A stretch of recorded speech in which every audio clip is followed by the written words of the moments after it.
Chers frères et sœurs, nous sommes là aujourd'hui pour dire, nous allons parler un peu de notre Seigneur.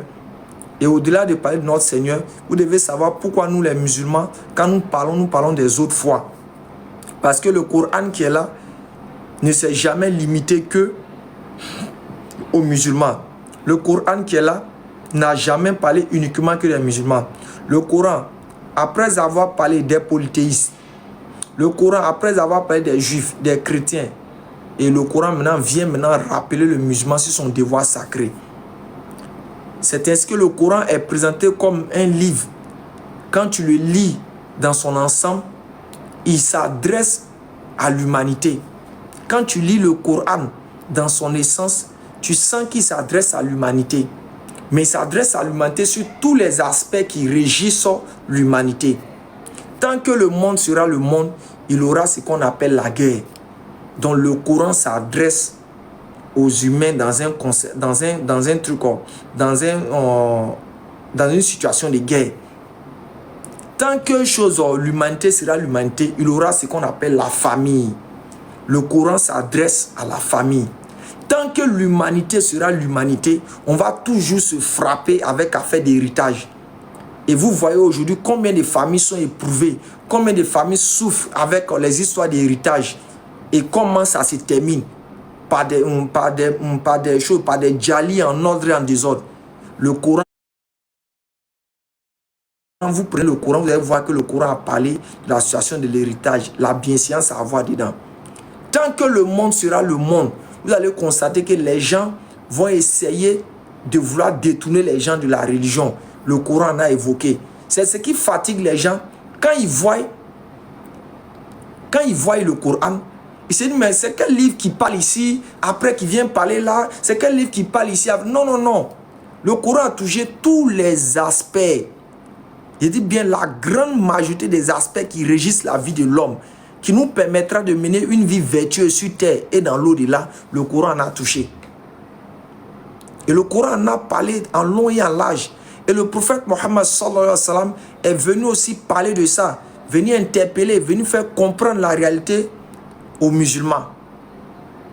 C'est ainsi que nous aujourd'hui, quand nous venons pour parler, nous venons pour rappeler aussi, nous venons pour interpeller les musulmans, pour dire oui, il y a eu un moment, votre prophète, qui est le prophète Mohammed sallallahu alayhi wa sallam, est venu sur terre. Il a eu à laisser le message de Dieu. Mais le prophète Mohammed sallallahu alayhi wa sallam n'a pas laissé le message de Dieu comme ça.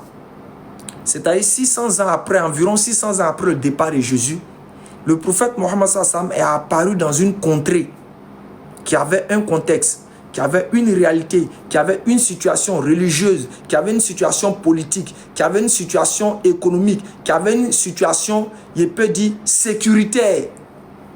Voilà comment, pour comprendre la grandeur de ce monsieur-là, quand vous connaissez la situation sécuritaire qu'il y avait en Arabie, quand on comprend la situation sécuritaire, la situation économique qu'il y avait en Arabie, quand on comprend la situation, il peut dire familiale qu'il y avait en Arabie Saoudite, quand on comprend la situation religieuse, politique, quand on connaissait d'abord cette réalité, et que vous voyez la présence, vous voyez maintenant l'avènement de Mohammed, vous arrivez facilement à détecter que quoi, cet homme-là, il n'y avait pas son deux.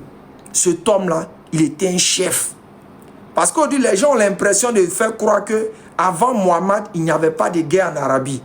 Les gens aujourd'hui, quand vous les voyez prêcher, parler de Mohammed, ils donnent l'impression que non, c'est quand Mohammed est arrivé net que les guerres ont commencé à se faire partout. Non, non, non, non. Avant l'avènement de Mohammed, il y avait les conflits les conflits sauvages même en Arabie. Les conflits des clans, c'était mal grave là-bas. Avant l'avènement de Mohammed, il y avait un problème ici lié même à la famille, à l'économie et autres. Mais aujourd'hui, les gens ne comprennent pas. Donc quand ils analysent la situation de Mohammed, ils veulent laisser la réalité qu'il y avait à l'époque de Mohammed d'abord pour essayer de placer Mohammed dans une autre bulle et dans une autre bulle pour lui donner des traits de quelqu'un qui était sans cœur, de quelqu'un qui n'avait que pour optique de détruire des vies. Non, non, non, mais sont sérieux. Tout le monde, les analystes, tous ceux qui sont là, vous-même, vous savez pertinemment que le prophète Mohammed sallam, selon les histoires qui sont rapportées, il est né en 570 ou bien 572. Et c'est 40 ans après qu'il s'est présenté comme le messager de Dieu. Et vous savez pertinemment qu'au début, quand le prophète Mohammed sallam a reçu son message, selon les histoires qui sont rapportées, tout le monde est au courant que quand le prophète Mohammed sallam a reçu son message, il prêchait, il n'attaquait personne. Il ne prenait pas pour dire que bon, je commence à Dieu a dit venez, croyez en Dieu. Et puis non, non, non. Tout le monde sait ça. Il y a l'histoire des musulmans qui ont fui pour aller en Éthiopie. Qui ont fui pour aller choses. C'est en Éthiopie, non? En Abyssinie. L'histoire de ces musulmans qui ont fui. Mais pour quelqu'un qui est sérieux dans la tête, le prophète Mohammed sallam les musulmans vont fuir un endroit où ils sont en sécurité. C'est pas possible. Les musulmans peuvent-ils fuir un endroit où ils sont en sécurité? On fuit toujours un endroit où notre vie est menacée. On fuit toujours un endroit où les gens cherchent à nous faire du mal, à nous tuer. Ça, c'est connu de tous. On ne fuit pas un endroit où on est bien en sécurité, où on vit bien, où on mange bien. Il y a fui ça pourquoi? Mais quand vous étudiez l'histoire du prophète Mohammed sallam dans les Qissas, dans la Sira, vous savez qu'il y a cette histoire-là qui est là. Mais comment vous pouvez-vous analyser cette histoire, ce parcours du prophète Mohammed sallam, laisser toutes ces histoires-là qui ont montré qu'il y avait d'abord une réalité qui s'est appliquée sur lui pour aller tomber dans les conflits où maintenant le prophète Mohammed sallam a pu maintenant mener les batailles contre ceux qui voulaient en sa vie. Et aujourd'hui, malheureusement, les non-musulmans, ils se servent de ces histoires, c'est-à-dire ils se servent de cette mauvaise foi qu'ils ont d'habitude à vouloir travestir l'histoire du prophète Mohammed sallallahu alayhi wa sallam. Mais c'est connu de tous. Ses compagnons étaient maltraités. C'est connu de tous. On ne les donnait pas à manger. C'est connu de tous que Mohammed était obligé de dire à certains de partir. C'est connu de tous. Mais le moment où Mohammed disait aux gens de partir là-haut, cette histoire, vous oubliez. Au moment où le prophète Mohammed sallallahu alayhi wa sallam, on dit il a fui la Mecque à Médine. C'est historique, c'est historique. Mais Mohammed peut-il fuir la Mecque à Médine parce qu'il est content?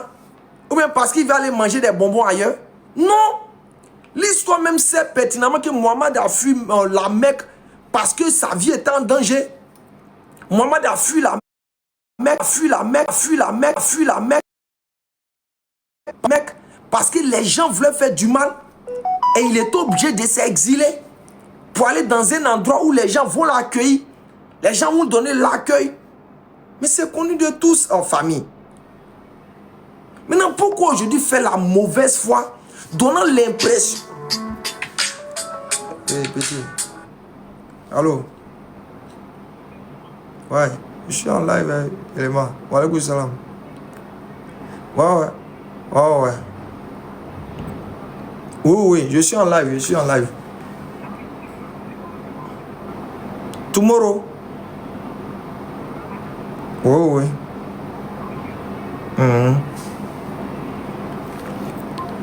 Donc, comme je disais, donc l'histoire est connue. Aujourd'hui, vous ne pouvez pas venir prendre, c'est-à-dire l'histoire de Mohammed par le milieu. C'est-à-dire, voici l'histoire de Mohammed qui commence là, qui se termine ici. Et vous venez prendre l'histoire par le milieu pour expliquer aux gens, pour faire la propagande, pour détourner les gens. Mais l'histoire de Mohammed n'a pas commencé au milieu, ça a commencé ici. Commencez à expliquer à partir de là, jusqu'à arriver à là. C'est lorsqu'on va commencer à expliquer l'histoire de Mohammed à partir d'ici, pour finir ici, c'est là qu'on verra la grandeur de ce prophète. C'est là qu'on saura qui est ce messager. C'est là qu'on verra comment c'était quelqu'un qui était un guerrier.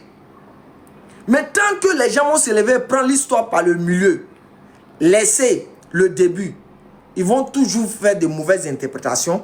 Ils vont toujours présenter Mohammed comme celui qui avait une vie uniquement pour faire du mal aux gens. Et laissez-moi vous dire, parfois même ces parties-là choquent les musulmans. Ou soit, par exemple, on peut souvent même aller montrer ou bien parler d'une intimité extrême du prophète. Dans beaucoup d'écrits, ça, aujourd'hui même les non-musulmans utilisent ça souvent pour parler. Mais quand ils ne l'utilisent pas dans un sens, il peut dire éducatif. Ils imbibent ça de perversité. C'est là que peut-être ça choque beaucoup de musulmans. Quand les non-musulmans viennent parler, il peut dire de la vie de couple du prophète Mohammed sallam, ils empruntent ça de perversité. Donc ça fait que certains musulmans rentrent dans le choc, ils sont fâchés. Mais de vous à moi, on dit chose a eu truc. Abraham a eu 2 épouses. Abraham a eu 2 épouses. Il a eu chose Sarah et il a eu Agar. Mais la Bible s'est limitée sur l'essentiel. En d'autres termes, la Bible s'est limitée sur un certain nombre de paramètres. Quand tu prends l'histoire de Jacob, on dit Jacob a eu 4 épouses. Mais est-ce que la Bible a donné les détails pour dire que les 4 épouses, soit elles habitaient dans la même maison, ou bien soit ces épouses, lui n'a fait ceci, lui n'a fait ça. La Bible n'a pas donné ces détails. Mais pour toute personne intelligente et consciente, pour un homme qui a eu 4 épouses, c'est évident que ce dernier va aller avec ses 4 épouses. C'est évident. C'est évident qu'un homme qui a eu 4 épouses, c'est évident que il va aller avec ses 4 épouses. Donc quand vous prenez la sunna, vous vous en rendez compte, il y a un hadith où on dit quoi? Le prophète Hassan a fait le tour de ses femmes en une nuit. Souvent, mais les non-musulmans aiment faire sortir ça. Le prophète Mohammed a fait le tour de ses femmes en une nuit. Et il y a certains musulmans qui sont choqués. Pour eux, c'est quelque chose d'aberrant, c'est quelque chose d'anormal, c'est quelque chose de bizarre. Mais je me pose la question. Mohammed sortait-il avec ses copines? C'est pas ses copines, il sortait. C'est écrit ses épouses. Aïe. Quelqu'un soit ses épouses, c'est un problème. C'est comme si moi, il y a 4 femmes. Et quelque chose, demain, je décède. Demain, je décède. Par exemple, quand je décède. Et puis, quelqu'un veut relater mon histoire. Soit peut-être des informations qu'il a eues. Et puis, il dit que non, moi, je suis sorti peut-être mes 4 épouses. En une nuit, c'est mauvais. En quoi c'est mauvais? Il n'y a rien de mauvais dedans. Parce que d'abord, avant d'être un prophète, avant de pouvoir faire les choses qui sont liées à la révélation, Mohammed est d'abord un humain qui a des envies d'une femme, qui a des envies d'un humain. Uriner, aller au besoin, aller à la selle, avoir la faim, avoir l'envie de sa femme. Ça, c'est la qualité d'abord de l'homme ordinaire. Maintenant, quand vient la révélation, les choses de la révélation se passent. Mais aujourd'hui, les gens, quand ils voient ça, ils sont choqués. Même il y a des hadiths même, où on dit Aïcha nettoyait la sémence. En d'autres termes, il a utilisé le terme nettoyer le sperme qui était sur le vêtement du prophète. Il y a des musulmans, même quand ils entendent ça, ils ils rentrent en transe. Ils sont là, ils font comme si c'est autre chose. Et comme les non-musulmans, la plupart des chrétiens savent que c'est les choses qui les fatiguent. Donc, ils viennent à ces sujets et puis ils soulèvent. Ils disent, mais comment Aïcha peut enlever un truc, on peut enlever le sperme sur l'habit du prophète? Comment? Est-ce que ça c'est normal? Mais je suis là, j'attrape, je dis, mais attends, on est dans quel monde là? On est dans quel monde? Mais le prophète, ou bien dans son corps là, ces choses... C'est quoi il a dit? C'est quel mot il a dit même pour que ça puisse me faire même? C'est donc le prophète dans son corps là. C'est choses qui doivent sortir dedans. Oh. Non, ça me fait rire déjà. Non, les gens réfléchissent pas assez quoi. Oui. Je vois petit Russophone Ibn Ra. 11 femmes en une nuit. Même si c'était 20 femmes en une nuit, ce sont ses épouses. c'est pas ses Djandjou. Même si c'était 20 femmes en une nuit, ce sont ses épouses. Il n'y a rien d'anormal dedans. C'est comme quelqu'un qui dit, tu as une seule épouse. Si tu vas à elle en 6 fois, donc on va dire tu as quoi? Tu as une épouse. Toi, il y a beaucoup parmi nous, on ne va pas venir parler des choses peut-être pour les enfants qui sont ici. Mais sinon, on sait qu'il y a parmi nous, quand on va à nos épouses, d'après les gens, souvent on fait 3 coups, souvent on fait 3 coups, souvent on fait 2 coups. Donc quand tu t'en fais 3 coups avec ta femme là, c'est mauvais. Maintenant, si moi, j'ai plus de choses, j'ai plus d'une femme comme ça par exemple. Et qu'est-ce que je fais? Pour donner le droit à chacune, parce que la justice voudrait que ma femme, c'est là, si je suis allé avec elle, je dois aller avec l'autre, sinon je suis injuste. C'est pas parce que c'est une affaire de relations intimes que c'est quelque chose d'anormal. Non, non, non. Tout ça, ça rentre dans le cadre de la justice. C'est vous, ça fatigue. Parce que vous n'êtes pas encore, dans votre tête, il y a trop de choses qui se passent dedans. Sinon, il n'y a rien de mauvais. Même si quelqu'un s'en va, il s'en va avec ses 4 épouses la même nuit, ce sont ses épouses. Ce ne sont pas des copines, ce sont ses épouses. C'est légal pour lui d'aller avec ses épouses. Il n'y a rien de méchant dedans, il n'y a rien de mauvais dedans. C'est vous, quand on soit avec ses épouses, que c'est mauvais. Ça, c'est dans votre foi que ça, ce film se passe. Sinon, je n'ai jamais vu où quelqu'un s'en va avec ses épouses et vous trouvez ça comme quelque chose qui n'est pas normal. On est dans quel monde? Ou bien c'est quand quelqu'un a 10 go, il s'en va chercher chaque go là. C'est là, c'est normal. Mais lui qui s'en va avec ses propres épouses, là, c'est pas normal. Vous voyez comme vous réfléchissez, on dit des gens, il n'y a pas quelque chose qui se passe dans votre tête. Donc je reviens sur le sujet du hadith, où on le pressait ensemble, il y avait chose, Aïcha nettoyait le sperme sur son vêtement. Et tu vois, les non-musulmans sont scandalisés. Ils disent non, mais comment? Mais je me pose la question, même nous-mêmes, même si ce n'est pas une affaire de sperme, ce n'est pas une affaire d'autre chose. Mais chacun d'entre vous là, souvent même peut-être vos dessous ou bien vos vêtements là, votre épouse lave ça, votre épouse on fait quelque chose, on explique quelque chose comme ça.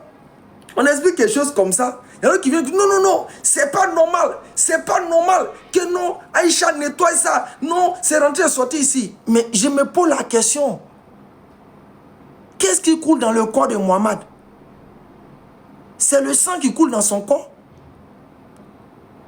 Qu'est-ce qui est dans sa partie génitale?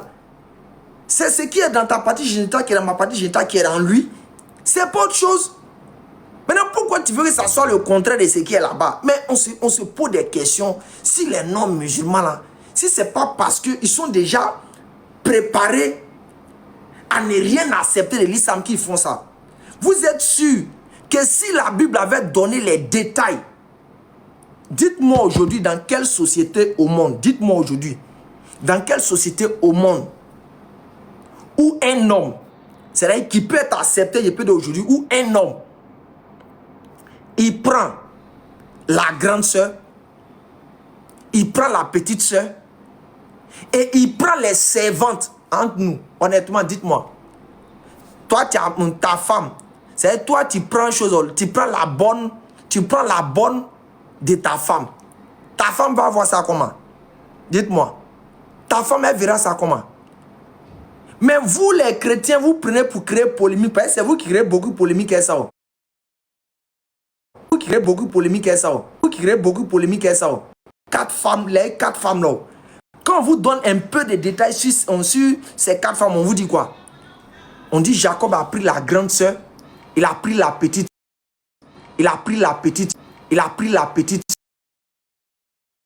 De 2, on dit il a pris la grande soeur, il a pris la petite soeur, il a pris servante de la grande soeur, il a pris servante de la petite soeur.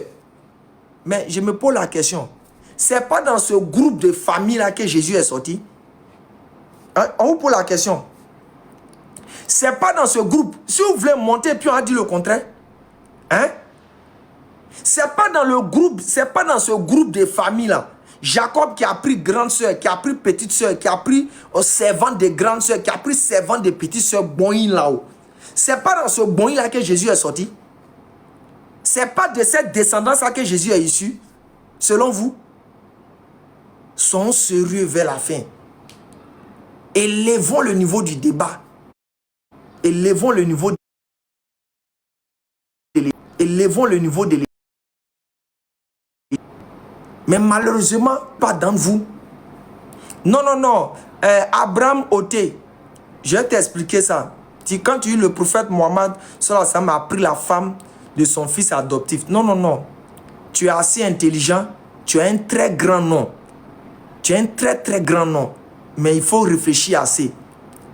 Prendre la femme de quelqu'un là, ça signifie une femme qui est mal mariée, qui est encore dans le mariage, qui vit encore sa vie de mariage, et puis tu t'en vas la prendre pour la marier.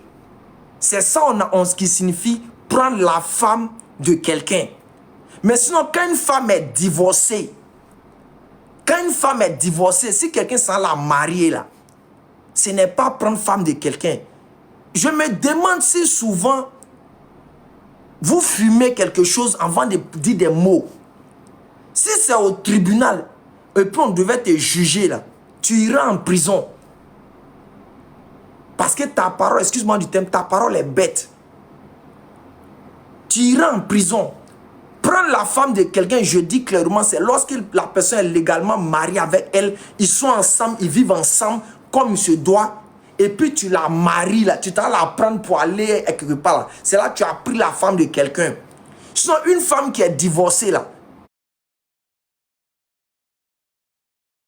elle est libre de se remarier.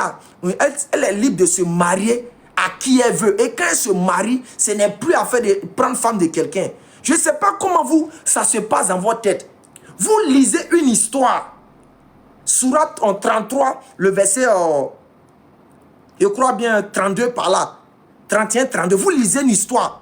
On dit lorsque Zayd fut cessé toute relation avec elle. Lorsque Zayd fut cessé toute relation avec elle, nous te la fîmes épouser. Mais attends, c'est du français. C'est pas parce qu'on n'est pas, c'est pas parce qu'on n'a pas la même foi. C'est pas parce qu'on n'est pas de la même conviction que vous-même vous allez aller lire un texte qui dit non que c'est une femme divorcée que le prophète a mariée. Et vous allez dire non, non, non, non. Même si Dieu a dit que ces femmes divorcées embrisent ces femmes de son truc. Mais sont sérieux. Soyons sérieux, les gars. Donc, on est dans un monde où quand une femme est divorcée, elle s'est mariée à quelqu'un d'autre, c'est la femme encore du même père. C'est la femme encore du même père. C'est la femme encore du même père. C'est la femme encore du même père. Dit, c'est que vous faites semblant ou bien créer des gènes derrière là. Chez nous en islam, il n'y a pas de gènes. Parce que Allah prend en compte qui nous sommes, comment nous sommes pour parler. Oui, est-ce qu'on cesse toute, on dit cesse toute relation. On dit lorsque nous on chose, il cesse ça toute relation. C'était son ancienne femme, si je peux utiliser le terme. Et maintenant, quand ce truc s'est passé, Dieu est en train d'éduquer les gens pour dire un enfant adoptif, sa femme là, elle peut être mariée par chose, elle peut être mariée par le père adoptif. Pourquoi?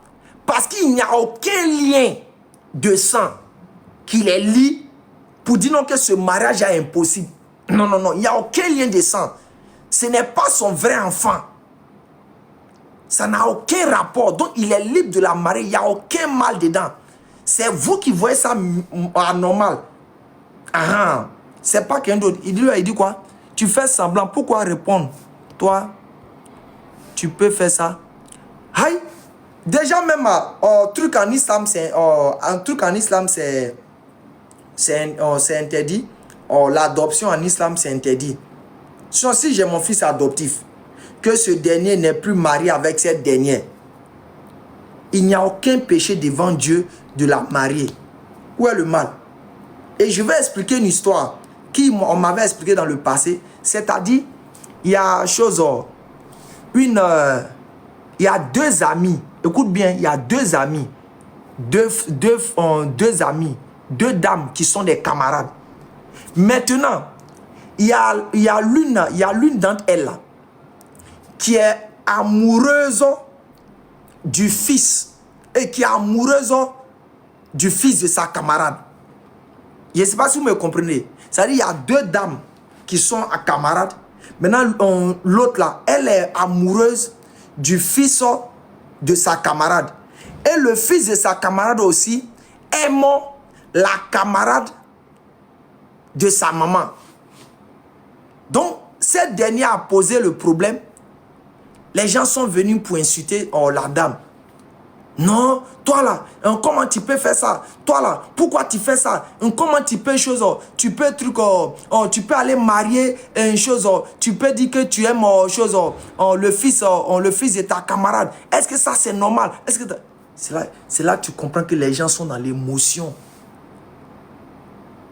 C'est pas vous les chrétiens, votre Bible vous dit que de juger selon ce que Dieu a écrit. Vous les chrétiens, c'est pas vous, votre Bible qui dit ça. Et la plupart de ceux qui ont réagi sur l'histoire que la dame a présentée, c'était mes parents chrétiens là. Hein. C'est pas vous qui dites que vous là, vous ne faites rien, qu'un chrétien là, il marche selon la Bible. C'est pas vous qui dites ça. Ok, cette histoire où deux camarades, il y a l'une qui est fan de l'enfant de son fils, de sa camarade. C'est dans quelle partie de la Bible ce mariage est interdit? Dites-nous. C'est dans quelle partie de la Bible ce genre de mariage est interdit? C'est dans quelle partie de la Bible? Ça n'existe pas. Donc ça veut dire en réalité, vous parlez selon vos passions. Vous parlez selon votre envie. Le mariage a été institué par une seule personne, c'est Dieu. Le mariage, ça a été institué par une seule personne, c'est Dieu. C'est Dieu qui donne les règles du mariage. C'est Dieu qui dit oui, ce mariage peut se faire, ce mariage ne peut pas se faire. Parce que nous, en tant qu'humains, on n'y connaît rien dedans. C'est Dieu ce qui connaît les règles du mariage. Avec qui on peut marier, qui on ne peut pas marier. Mais aujourd'hui, la plupart des gens, ils sont dans l'émotion. Même je vois, il y a eu chose, le cas même de l'un de leurs choses, pasteur là, Marcelo Tsunami. Regardez comment les gens se sont déversés sur ce monsieur. Marcelo Tsunami là. Regardez comment les gens se sont déversés sur ce monsieur quand il s'est marié.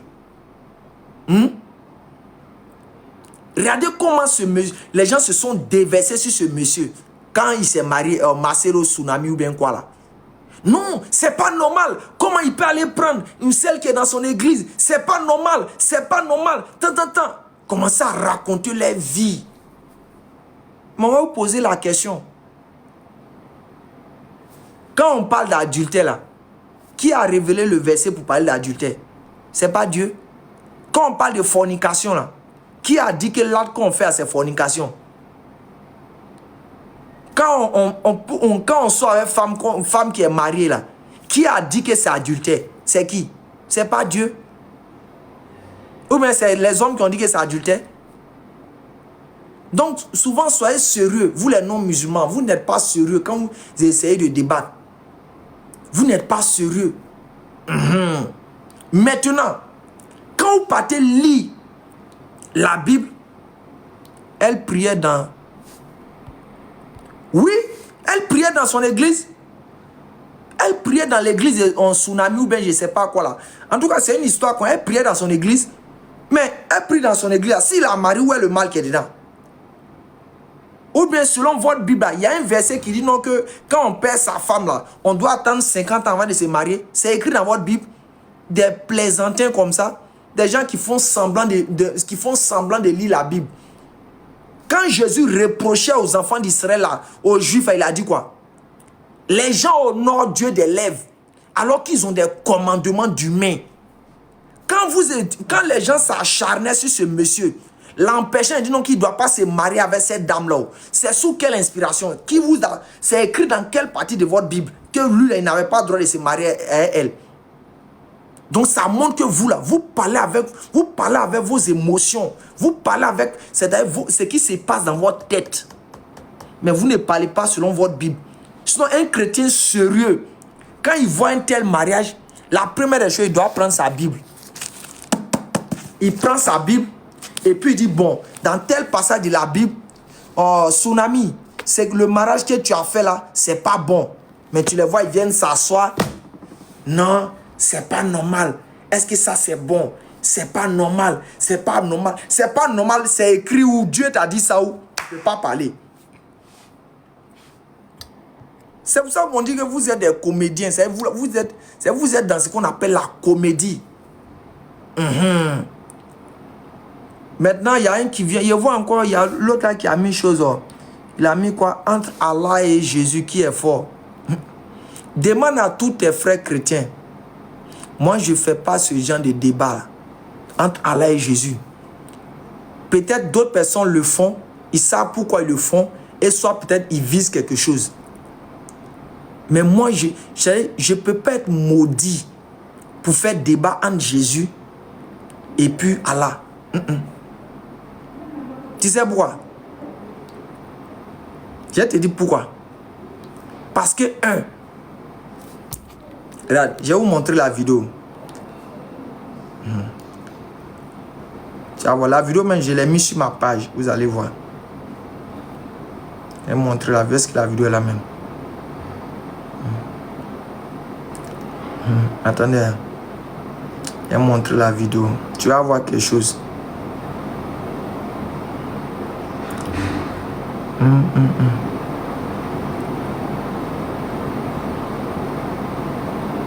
Où est la vidéo là même? Oh là là.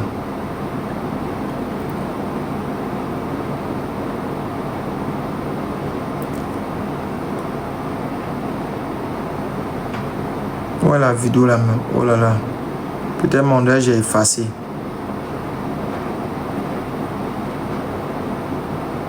Parce que vous n'êtes pas sur eux. Oh là là, la vidéo. Pourquoi les vidéos, mais je ne les vois pas aujourd'hui? C'est pas grave. Je vais t'expliquer pourquoi je ne peux pas faire ce débat là. Tu sais, il y a une vidéo qui sionne. Attends, je vais voir si j'ai mis ça. Je crois j'ai mis ça sur mon TikTok là. On va voir ça ensemble. Regarde. On va voir ça.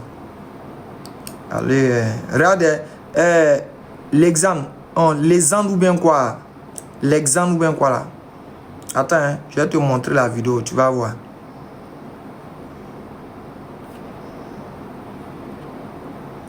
Je vais te montrer la vidéo. Tiens, ouais, c'est ça.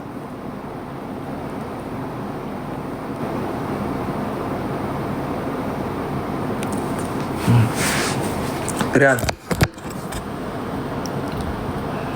Regarde. Hein.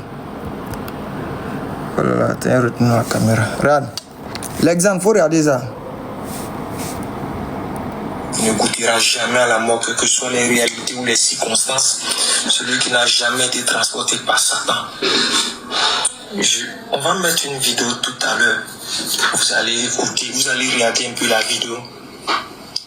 Et on va aller au-delà de ce que la vidéo nous présente. Et ça va être plongé quelque part à pouvoir.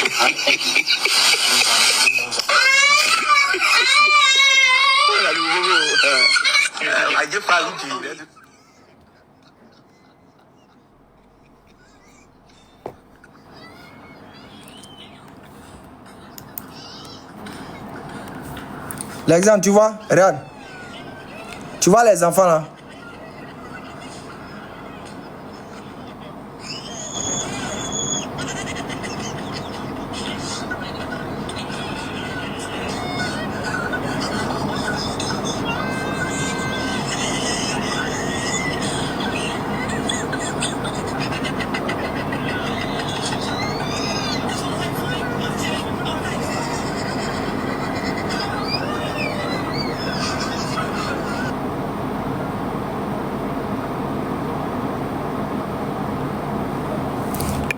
L'exemple, tu as vu la vidéo? Tu as vu cette vidéo là? L'exemple ou bien quoi là? Tu as vu cette vidéo là? Je vais t'expliquer le rapport. L'exemple, je vais t'expliquer le rapport. Tu vois cette vidéo là? Ce sont des enfants que les parents ont essayé de montrer quelque chose. Qu'est-ce qu'ils font? Les parents donnent l'impression qu'ils sont à la selle. Les parents donnent l'impression qu'ils sont à la selle. Et qu'est-ce qu'ils font? Quand les enfants viennent, ils ont un chocolat sur la main et puis ils mettent ça sur les enfants. Si c'était de grandes personnes, on pourrait comprendre leur réaction. Mais ce sont des enfants. Ce sont des enfants qui ne sont même pas encore trop conscients de tous leurs actes. Mais regarde la réaction des enfants quand les parents leur donnaient l'impression que c'est caca ils mettaient sur les mains. Regarde la réaction des enfants. Les enfants trouvaient que c'est quelque chose de sale. Les enfants trouvaient que c'est quelque chose d'impur. Les enfants trouvaient que c'est quelque chose de vilain. Jusqu'à il y a d'autres parmi les enfants qui avaient envie de vomir. Tu as vu la vidéo, non? Il y a d'autres qui avaient envie de vomir. Il y a d'autres qui pleuraient. Malgré c'était chocolat, on a mis sur les mains. Mais comme c'est une affaire de l'impression d'être comme si c'est caca, regarde comment les enfants en sont devenus. Mais c'est toi, en tant que chrétien, tu dis que Dieu qui t'a créé là, il est venu sur terre, il vivait comme nous. C'est toi, vous les chrétiens, c'est vous qui dites que Dieu vivait cette vie-là comme nous. Mais imagine, un enfant qui voit ça sale, un enfant qui voit caca sale. Maintenant, vous dites que Dieu qui nous a créé là, il allait à la selle comme nous. Vous êtes comment? Maintenant, on va vous qualifier comment? Des enfants qui voient leurs propres parents qui les a mis au monde venir mettre des déchets sur eux.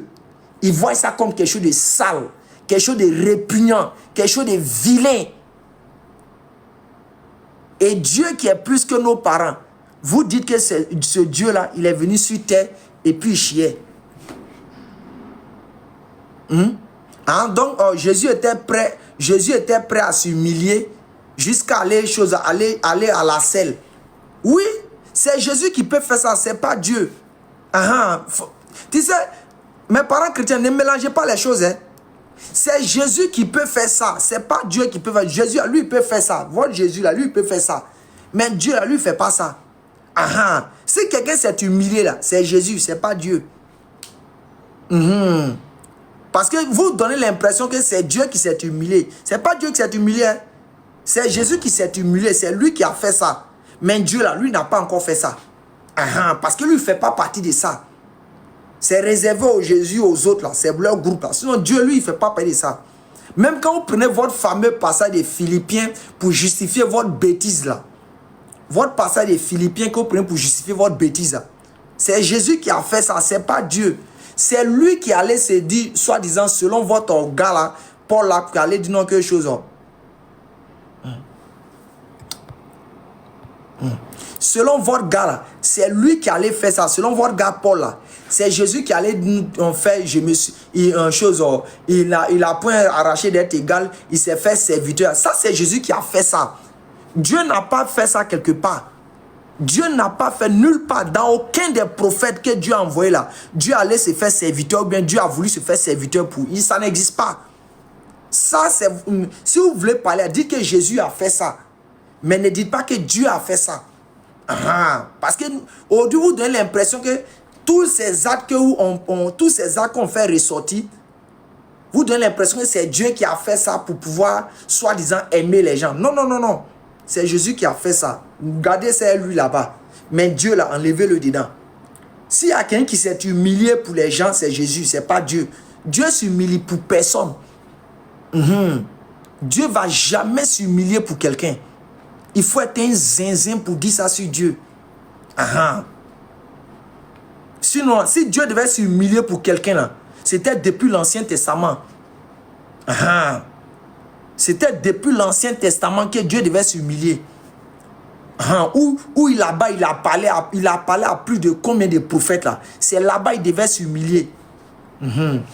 C'est pas où les gens ont commencé à évoluer, les gens ont commencé à être un peu intelligents, les gens ont commencé à être un peu civilisés. C'est où les gens ont commencé à être un peu civilisés, c'est là-bas que Dieu s'en va s'humilier. Et les conneries comme ça, vous mettez ça dans la tête des enfants.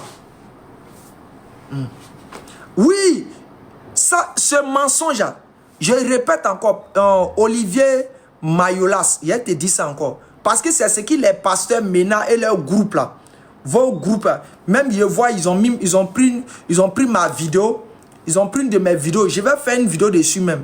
Je vais revenir dessus. Vous allez voir comment je vais appuyer votre gars là. Il a vu, c'est pas, tu vois, Garizim ou bien quoi. Il a fait une vidéo où il a mis mon intervention. Et puis après, il a collé ça avec intervention des choses en Fils suprême ou bien je ne sais pas qui là. Pour dire que toi tu es qui pour dire à Dieu ce qu'il doit faire. Toi tu es qui. Mais moi je suis rien. Je suis absolument rien. Je ne peux jamais dire à Dieu ce qu'il doit faire. Jamais de la vie. Et je répète encore, aucun être humain ne peut dire à Dieu ce qu'il doit faire. C'est Dieu qui dit ce qu'il fait. Et parmi ce que Dieu dit, il fait là. Dieu dit, lui, il ne dort jamais. En aucune manière, il dort. Est-ce que vous êtes normal? Est-ce que même votre tête à travail? Quand moi je viens dire, Dieu ne peut pas dormir, ce n'est pas moi écran qui ai dit ça. C'est lui qui l'a dit. Et il ne l'a pas dit dans une circonstance. Il a dit ça de façon, c'est-à-dire quelque chose qui ne peut pas arriver. Il n'y a aucune situation qui peut faire que ça va arriver. C'est Dieu qui a dit ça. Donc pourquoi vous voulez venir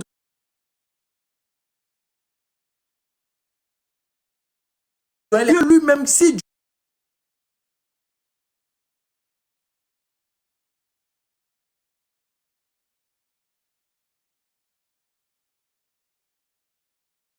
zinzin pour dire que c'est Dieu. Dieu nous a dit, lui là, il ne peut jamais se fatiguer. C'est Dieu qui nous a dit ça. Il ne peut jamais se fatiguer. Il n'a pas utilisé pour dire non, que je peux me fatiguer un moment. Ok. Ok. On va prendre.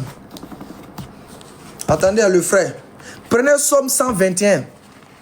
Prenez Somme 121. Somme 121. On va lire ça.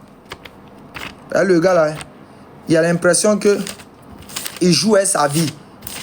Quelqu'un on dit Dieu a dit qu'il ne peut jamais se fatiguer. Il pose la question où Dieu a dit ça. Donc ça veut, selon ton raisonnement, ça veut dire que Dieu se fatigue. Ça veut dire que Dieu dort. Mais vous là, vous êtes des bandits, vous là. T'inquiète, tu trouves ça, faut pas t'inquiéter.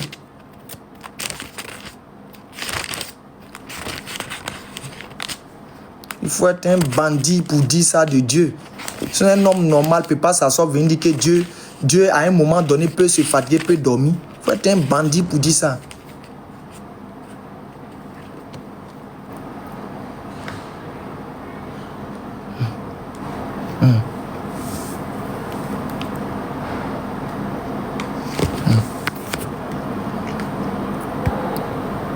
Attends, Psaume 121, attends. Voilà.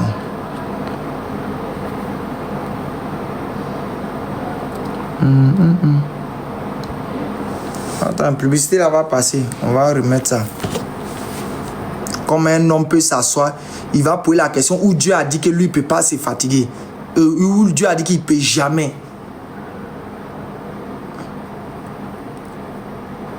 Vous voyez ça? Regardez, on va lire ça.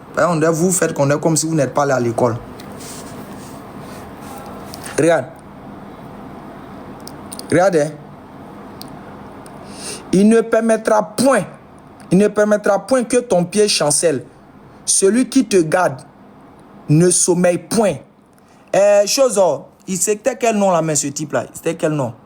Olivier Chosa. Olivier, quoi là même, son nom là? Oubliez son nom. Hein? Olivier Maya. Quand Dieu utilise ici l'expression il ne sommeillera point. Le point ici là, ça signifie quoi? Ça rentre dans quel cadre? Voici, il ne sommeille ni ne dort celui qui garde Israël.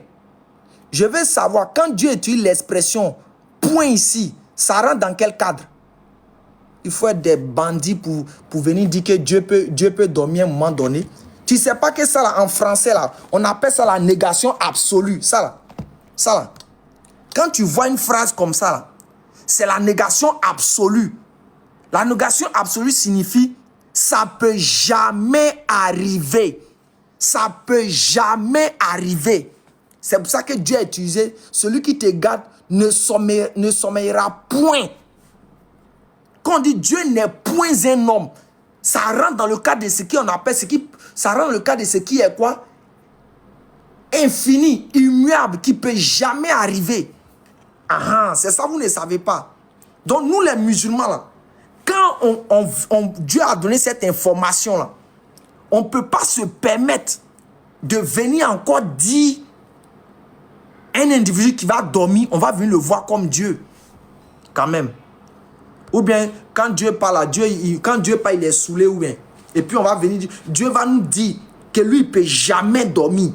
Et puis on vient voir quelqu'un qui dort, et puis on vient dire encore que c'est Dieu. Mais c'est qu'on vient aller en enfer. Il dit quoi encore? Attends. Attends. Lui est sur la police, c'est tout pour lui-même. Il dit quoi?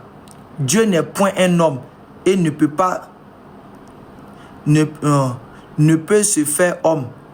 Ça a une différence.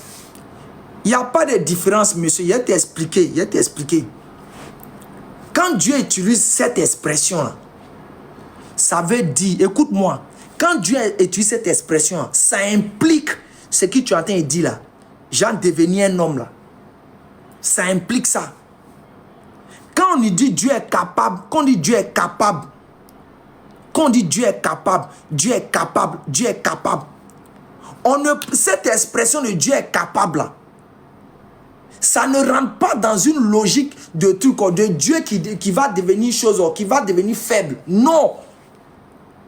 Ça rentre dans la logique de où Dieu fera des choses qui sont quoi? Impossibles. C'est pour ça, regarde quand Jésus a expliqué l'histoire de trucs, Jésus a expliqué l'histoire de choses. Il est difficile pour un riche de rentrer au paradis. Moins que il croit bien, il est difficile pour un riche de rentrer au paradis lorsque il a dit quoi? Lorsque le chameau passera par le trou d'une aiguille. Quand Jésus utilise ça, c'est pourquoi? C'est pourquoi? Toutes les parties où Jésus a utilisé, rien n'est impossible à Dieu. Ou bien Dieu est capable. Jésus l'a toujours utilisé ça dans le côté de la puissance de Dieu.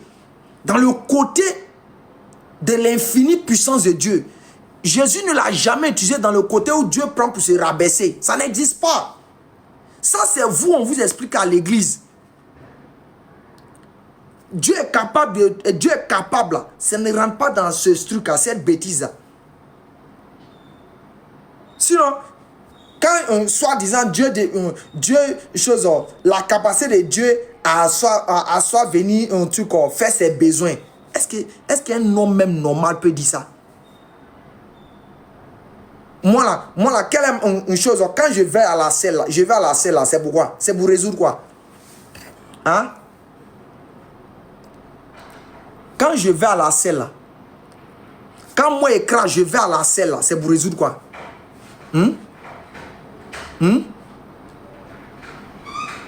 Quand moi je vais à la selle, c'est pour résoudre quoi?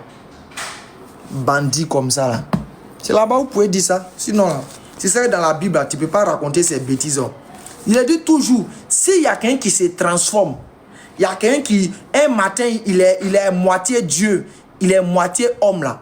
Je le dis haut et fort, c'est Jésus, c'est pas le Dieu créateur des cieux et de la terre.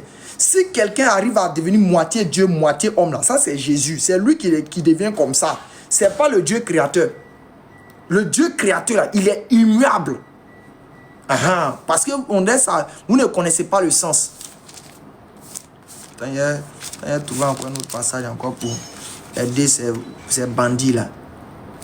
Les gens qui racontent des bêtises comme ça sur Dieu et puis ils sont heureux. Sous prétexte parce qu'on veut forcément justifier. On veut forcément justifier la bêtise.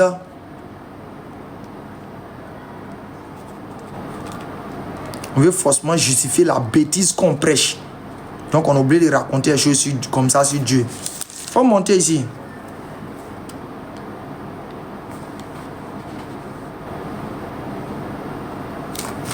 Regarde, toi, Olivier, il dit, toi tu es un bandit. Regarde, on va lire encore.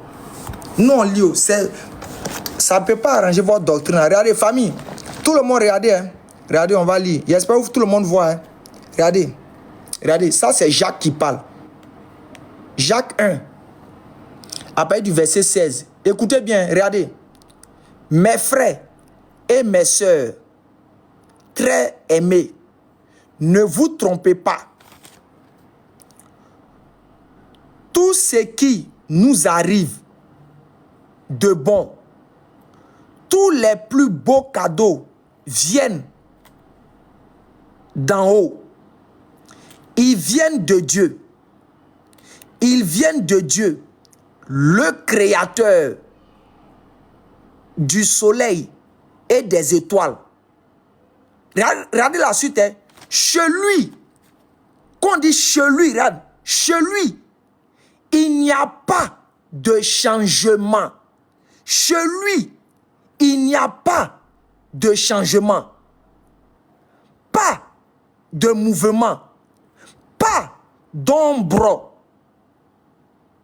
Mais je me demande si vous faites pas exprès, ou bien c'est parce que vous êtes envoûté. On dit il n'y a pas de changement.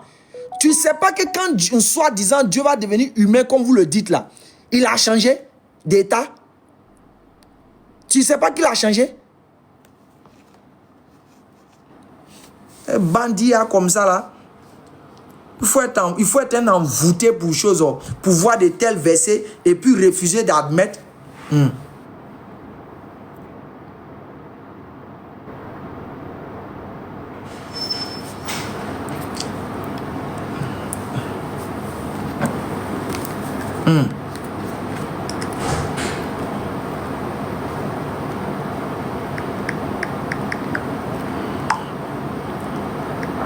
Hein? Vous pensez chaud?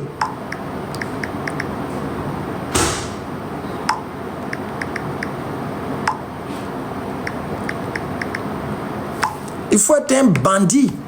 Aïe! Sinon, c'est écrit.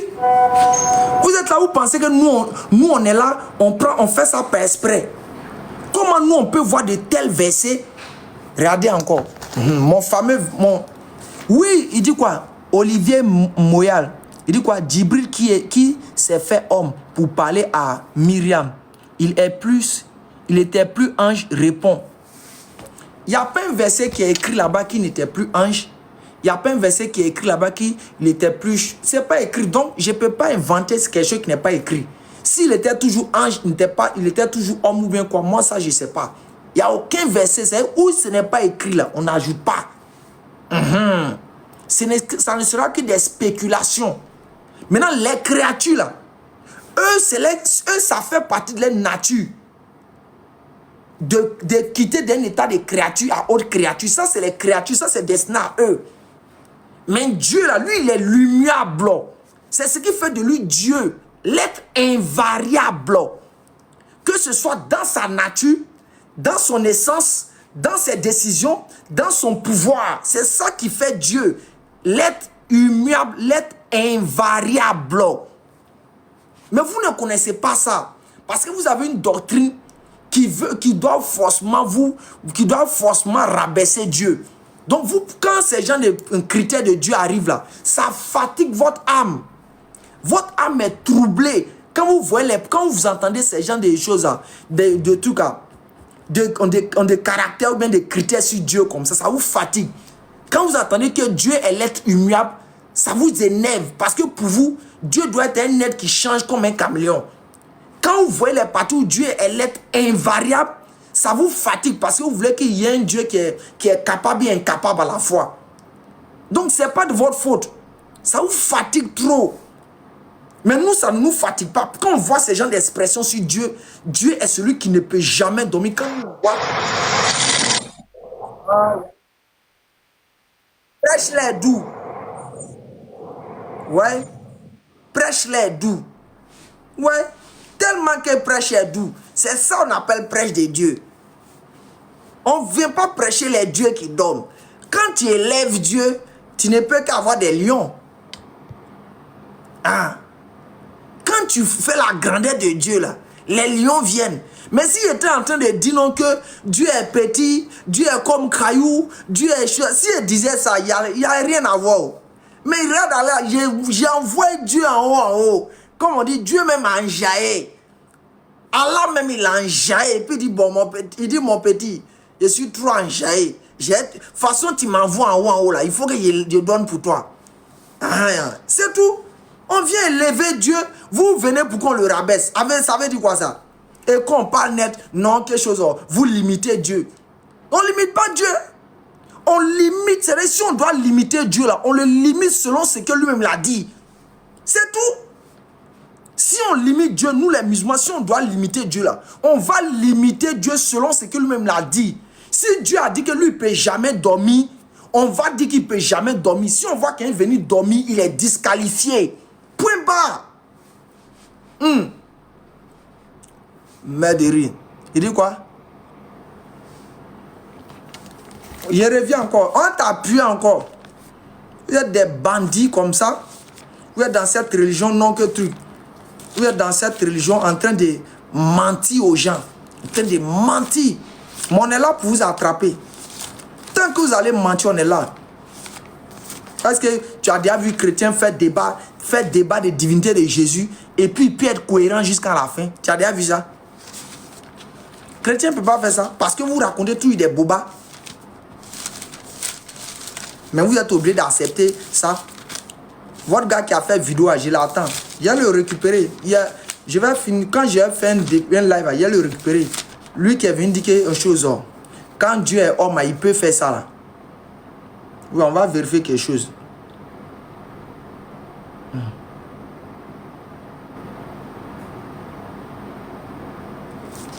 Toujours je donne ça. Voyez ça. Olivier Moyales. Regarde encore, regarde encore. Peut-être encore, il va y avoir deuxième lion. Tellement que je framponne. Aïe, aïe, aïe, aïe, aïe, aïe.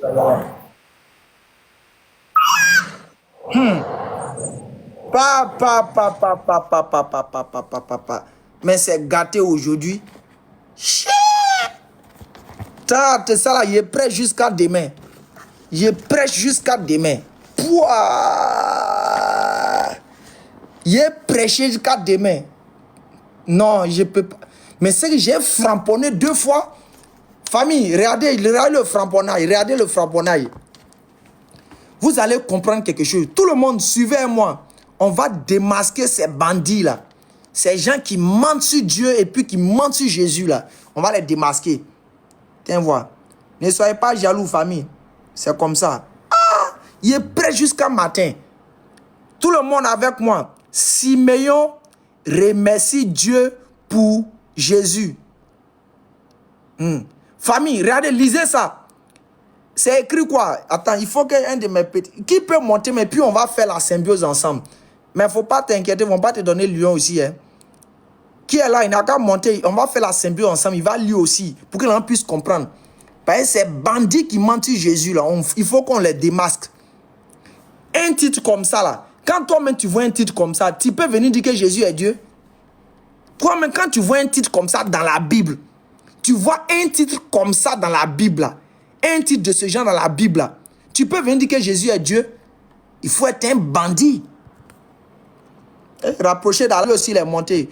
Rapprocher d'Allah, il ne faut pas t'inquiéter, tu n'as pas gagné le lion. Hein. Salam alaikum. Alaikum salam. Ouais, Hassanat là est mieux que Lyon là, c'est mieux. Ah, non, en tout cas, il faut te limiter à ça seulement. Faut pas... Attends, attends. Comment j'ai agrandi bien mon écran. Attends, j'ai bien agrandi mon écran. Regardez. Famille, regardez. Hein. Vous allez voir. Vous allez comprendre que ces bandits là. Oh là là, c'est flou, ben, je comprends. C'est un peu flou là. Ouais, c'est un peu flou. Non, c'est un peu flou. Oh. Non, c'est un peu flou. Oh là là. Mais quand c'est quoi, c'est un peu loin. C'est difficile à voir. Ouais, c'est loin. Ou soit je descends, ça redevient petit, là tu continues. Ok, il n'y a pas de problème. Ouais.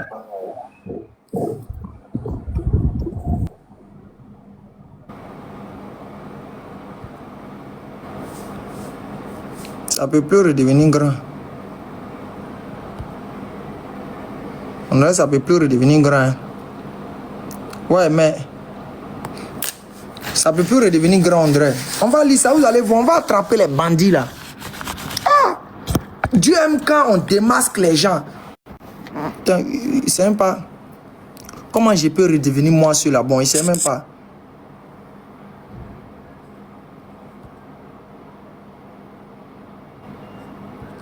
Ah, on dit impossible de déconnecter tout le monde. Bon, Christ sauve là, on va le recueillir. Bon, c'est pas grave. Regardez, famille. On va lire ensemble comme ça. C'est qu'on voit là. Regardez. Pour ceux qui voient un peu de loin comme moi, hein, on dit, Siméon remercie Dieu pour Jésus. Est-ce qu'un homme que Dieu a donné toutes ses facultés, qui ne veut pas aller en enfer, est-ce qu'un homme que Dieu aime réellement et Dieu veut qu'il parte au paradis là, est-ce que quand il va aller lire la Bible et puis il va aller voir un titre comme ça d'abord, avant même la scène, c'est-à-dire tu n'as pas encore lu le texte, hein, mais tu vois, Siméon remercie Dieu pour Jésus. Est-ce que quand toi-même tu finis de lire ce titre-là, tu peux venir encore ouvrir ta bouche pour venir raconter encore aux gens que c'est Jésus qui est ce Dieu-là? Mais quand même, ça, soit c'est parce que tu es un envoûté. Il faut être un envoûté.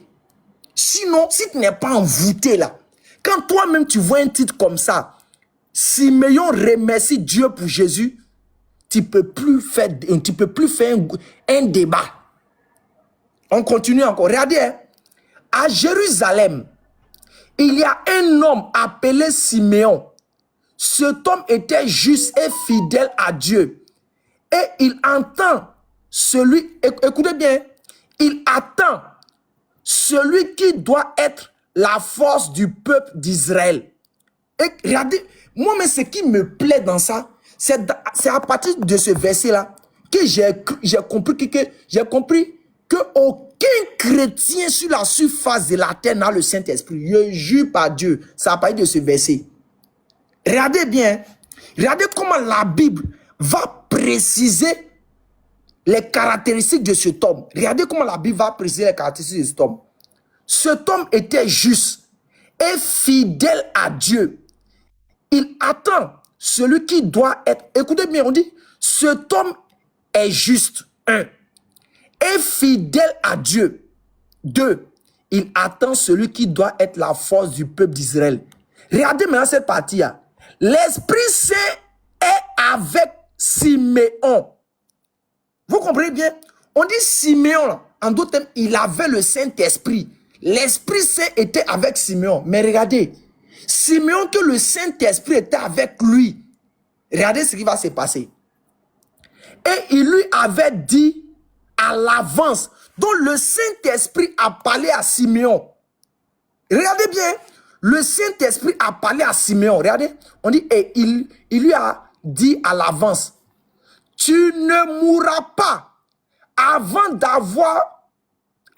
voir le Messie du Seigneur. Le Messie du Seigneur. Alors que la Bible dit à tous les chrétiens de la surface de la terre, tout blasphème contre le Fils vous sera pardonné. Tout blasphème contre le Saint, contre le Père vous sera pardonné. Mais tout blasphème, en d'autres termes, tout mensonge contre le Saint-Esprit ne vous sera jamais pardonné. Ni dans les cieux, ni sur la terre. Maintenant, vous les chrétiens là-haut, Siméon, on dit, il avait le Saint-Esprit et le Saint-Esprit l'a averti d'avance. Donc, tout chrétien qui vient dire le contraire de ça là, c'est quelqu'un que Dieu ne va jamais pardonner jusqu'à sa mort. C'est pas moi, hein? Vous voyez, ça c'est écrit. C'est Jésus qui a donné les critères. Jésus dit que tout blasphème sera pardonné, tout mensonge contre le Père sera pardonné, tout mensonge contre le Fils sera pardonné. Mais tout mensonge contre le Saint-Esprit ne sera jamais pardonné. Maintenant, les chrétiens, on dit Simeon avait été averti d'avance qu'il ne va pas mourir sans avoir vu le Messie du Seigneur Dieu. Le Messie du Seigneur Dieu.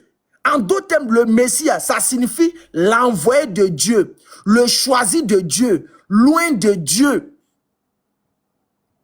On continue. Alors, Simeon, poussé par le Saint-Esprit, encore. Le Saint-Esprit a fini d'avertir Simeon. Le Saint-Esprit maintenant va le pousser encore. Alors, Simeon, poussé par l'Esprit Saint, va dans le temple. En ce moment-là, les parents de Jésus,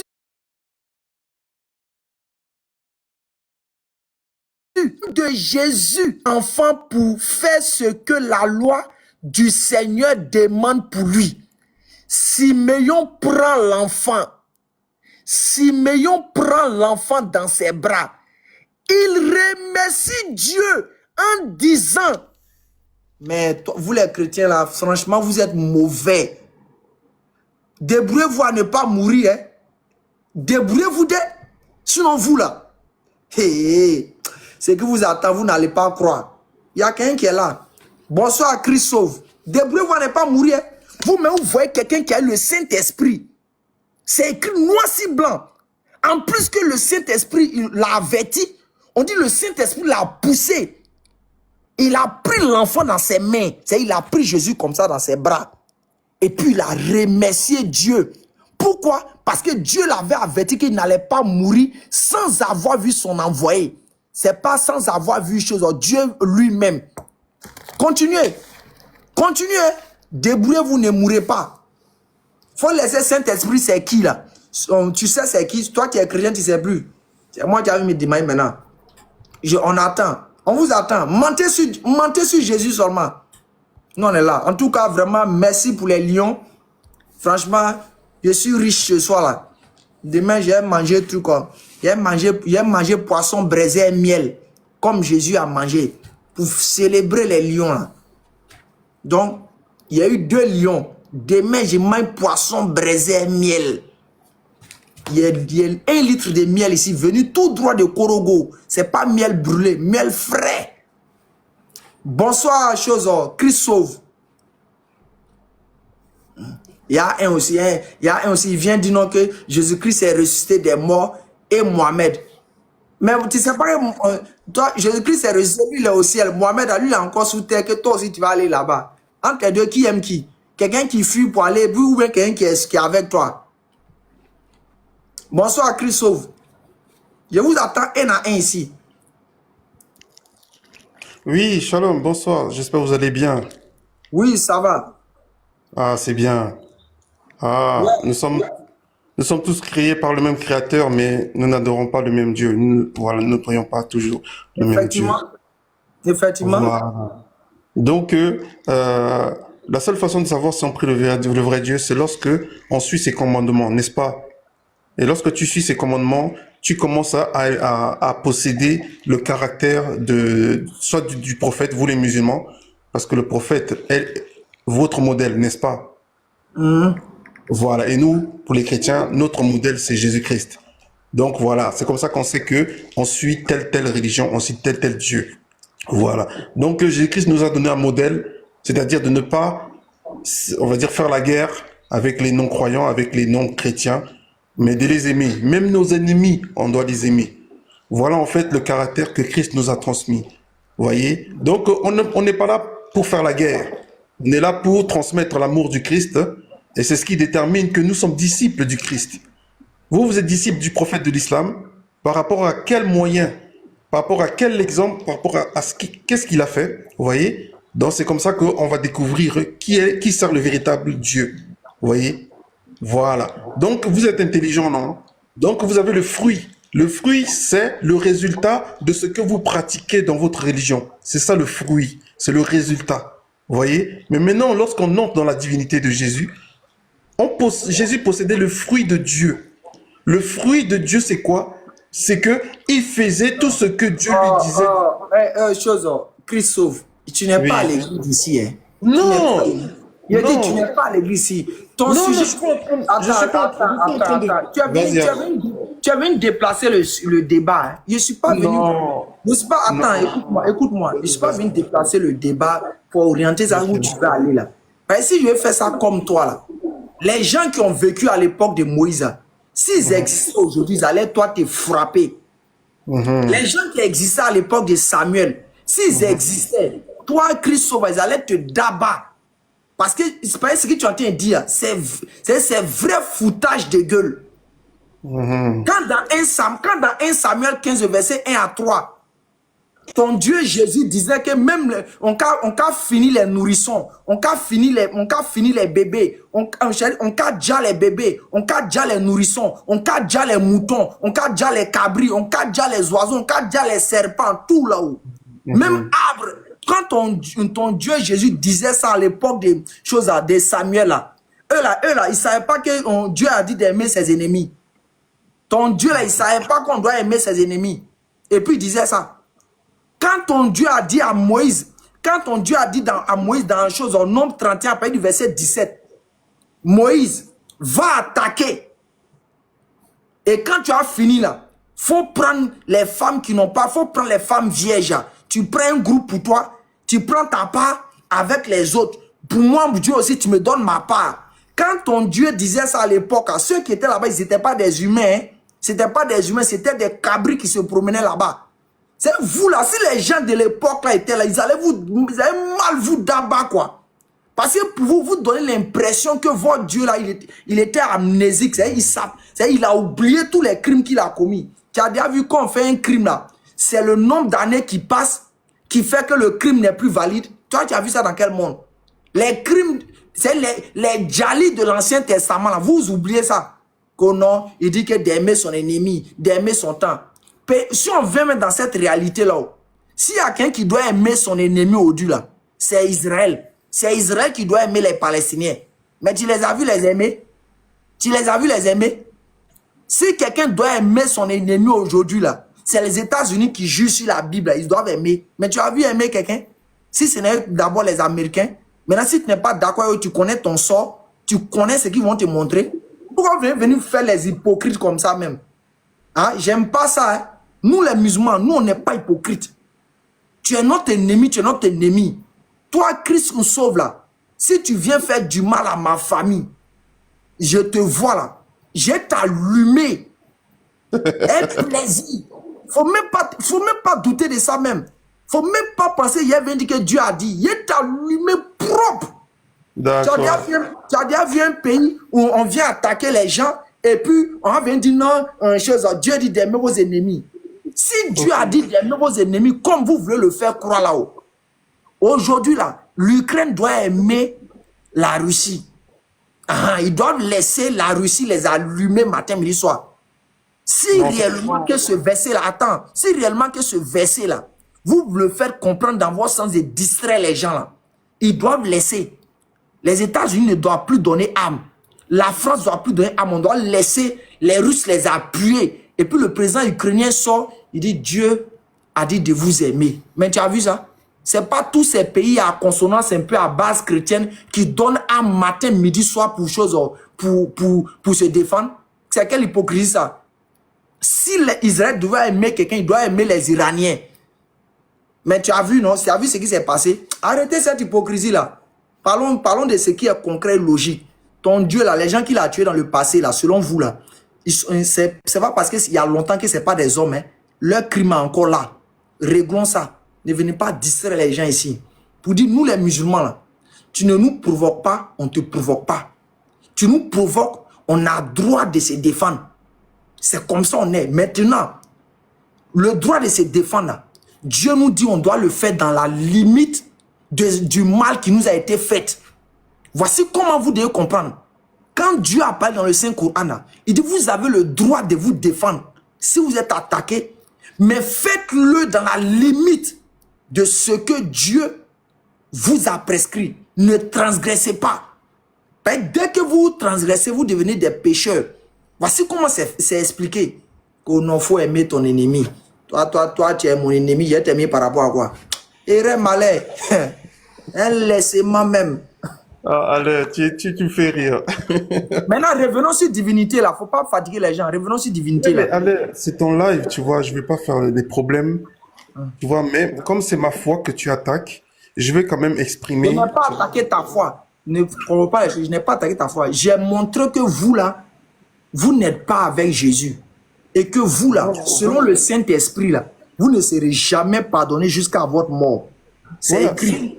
voilà, si nous, on peut pas, on va dire, argumenter, ça va être difficile pour vous de comprendre notre vision de la Bible, de Jésus. Tu comprends ce que je veux dire? Il faut qu'on argumente.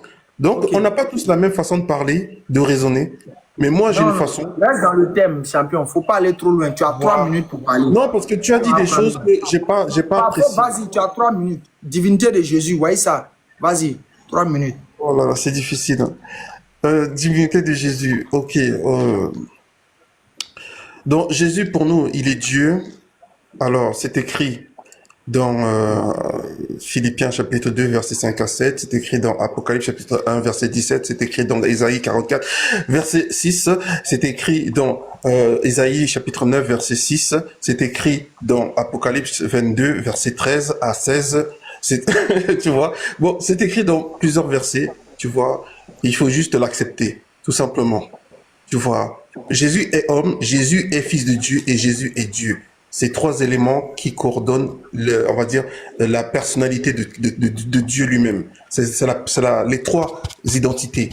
Tu vois. Maintenant, pourquoi Dieu est devenu homme? Dieu n'a pas besoin d'un corps pour être Dieu. Dieu a pris la forme humaine simplement pour accomplir une mission. Dieu a pris la forme humaine simplement pour accomplir une mission. C'est une mission qu'il est venu faire. Il n'est pas venu pour, on va dire, être tellement Dieu sur la terre. Le corps limite toute la gloire de Dieu. Le corps humain limite toute la gloire de Dieu. Il est venu avec une petite gloire, une toute petite, dans un corps humain.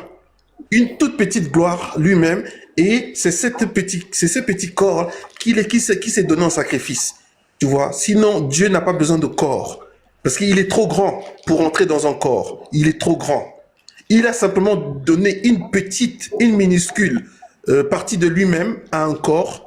Une minuscule partie de lui-même à un corps, et c'est cette minuscule partie de lui-même qui est venue se sacrifier à la croix. C'est cette petite minuscule. C'est pour ça qu'on dit que Jésus est Dieu fait chair, et il est mort quant à la chair. Il est mort quant à la chair, mais il n'est pas mort quant à l'esprit. Il a été rendu vivant quant à l'esprit.